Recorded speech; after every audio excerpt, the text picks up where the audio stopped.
Hi, welcome to Ultrasonics. This is Dan. It's good to see you again. We wanted to do a quick training video on some of our equipment to follow along with the owner's manual that you get with each piece that you buy. Now that you've unpacked your machine and it's ready to go into your shop, let's make sure we have the right power. All of our smaller units are 110 regular plug. Once we get to the big standalone units on wheels, we have the option of 220 volts, either single phase or three phase. On the 220 units, your machine will come bare wire for you to put on your own plug or to put it in a hard disconnect on your wall. The three phase units will have 4 wires like we see here. The yellow green stripe is always your ground. Make sure if you have a three phase system that each leg is equal in voltage, so check that at your wall. If it's not, you may have a high leg. You need to give us a call and let us know so that we can tell you which of these wires should be connected to that high leg in your facility. Our machines are also available in single phase. Again, you'd have 3 wires, 2 hots, and again the yellow-green ground. So always double check your power. There's a spot on the warranty page, which is the last page in your book.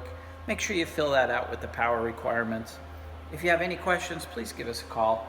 We'll help you with the install. Now that we have power, we want to go ahead and add water. We usually use just regular tap water. We'll fill the main tank up most of the way. Then we'll add our cleaning solution. This unit right here happens to be a model 3624, which means it's 36 inches by 24. All of our model numbers are dimensions. In this unit, we would add a 5-gallon pail of soap. But fill it most of the way with water, then add your soap. Continue to fill until in your back overflow tank, we're about 3 inches below the weir, below the waterfall right here. So your main tank's always going to stay full, your back tank's always going to be about 3 inches lower.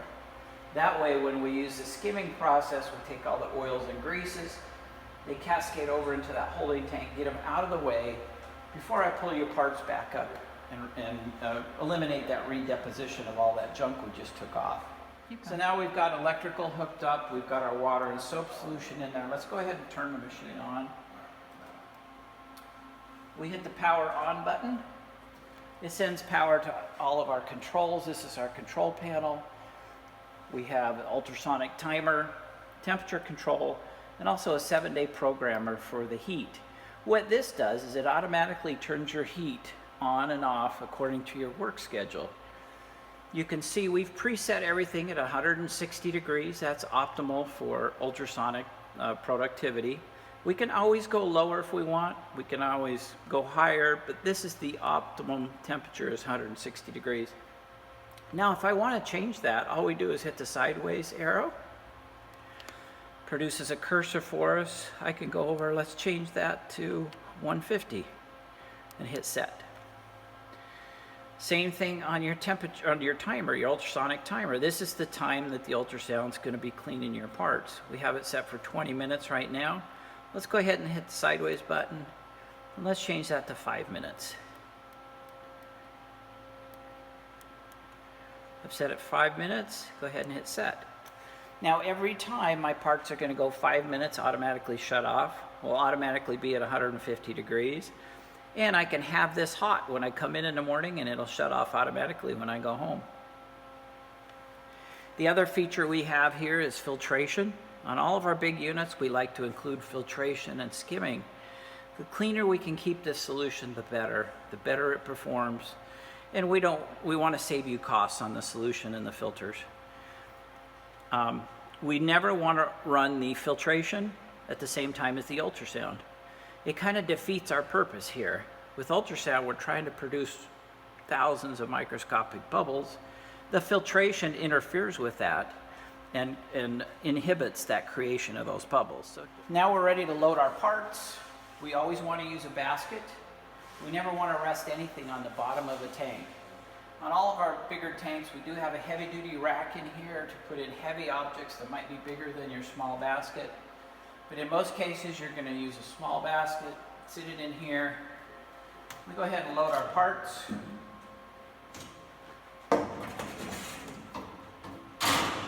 Shut the lid. hit our ultrasonic on button.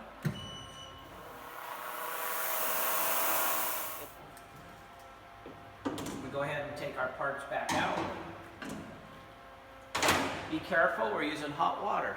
So we always want to use a basket. If we're putting parts in individually, make sure you wear nice gloves. They're going to dry quickly. We're ready to go. If we notice that there was oils and greases on top, before I pulled those out, we'd want to go ahead and turn on the filtration for a minute. These blue keys are for our generators. They're like the engines of the ultrasonic unit. They produce that sound wave that produces the microscopic bubble. They're located down here. Really no reason to get down in there. If you do have a problem, give us a call, but these keys will open up this door and you'll see the two. In this case, this has two generators to produce that ultrasound.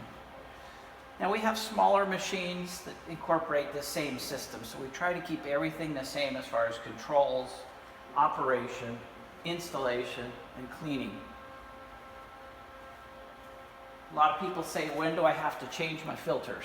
You have two filters in this system, normally a 125 micron and a 50 micron. They're marked on the end of the filters. 50 micron takes down particles to about talcum powder size, so we're taking out some pretty small debris here. It's important to keep the water clean because, again, we can produce those bubbles a lot easier with clean water. Your canisters are labeled. You have two canisters. Your 125 goes in the back, your 50 in the front. They're labeled. And we have a pressure gauge set up on all of our systems with filtration. Normally that runs about halfway. When that pressure starts increasing and gets toward the end, we know that these filters are loading up. It's time to shut it down. It's easy to change them out. Use this little tool here. We loosen up this collar. The canister comes right off. We replace the filters.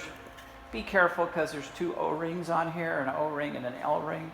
Make sure they're in good shape when you hold that up and screw the collar back on. And then give it one last snug tightness with your wrench. Solution needs to be changed often, and that really depends on what we're cleaning, how dirty the part is, how many parts we're doing. Ultrasound is very finicky. When it reaches a saturation point of dirtiness, it will let you know. Instead of a 5-minute clean cycle, now it might take 15 minutes. That's a great indicator right there that, hey, I'm too dirty, I need to be changed. To change it out, we have two valves on the side, one for the main tank, one for the overflow tank. Dispose of the water properly because it's going to be hazardous because of the materials we've been putting in there. So follow all your state and local regulations. All of this is covered in your owner's manual that comes with every machine. Make sure that all personnel that install, that use, maintain this equipment reads this operational manual. There's safety requirements in here. There's ideas on maximizing your ultrasonic cleaning. The warranty page is the last page. Make sure that's filled out.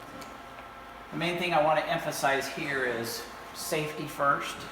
Again, we have hot water, we have electricity. We never put any body parts in the solution, in the ultrasound. We want to make sure that we're in a nice, clean environment. All of our big units come on wheels with locking casters. If we want to permanently put them in place, we have leveling feet that'll screw down and make this more of a permanent fixture. So that's a nice feature. A lot of people will just keep it on the wheels because then it's easy to service, easy to clean out, easy to move around in their shop. If you have any problems in installation or down the road, or just a question, hey, how do I clean this, or when do I need to change my solution, please give us a call. Don't do any service work or open up any cabinet doors without giving our technician a call first. If we're going to do anything, even if it's cleaning the machine out, the first thing we do is disconnect power, lock out the power, make sure all the lights are off, Let it sit for a few minutes, let those heating elements cool down a little bit before we exchange the water, before we change out the filters. Again, it's been a pleasure talking with you today. We really appreciate your business. Give us a call if you have any questions, and make sure you read your operational manual and get that warranty back into us. Thanks again from Dan at Ultrasonics.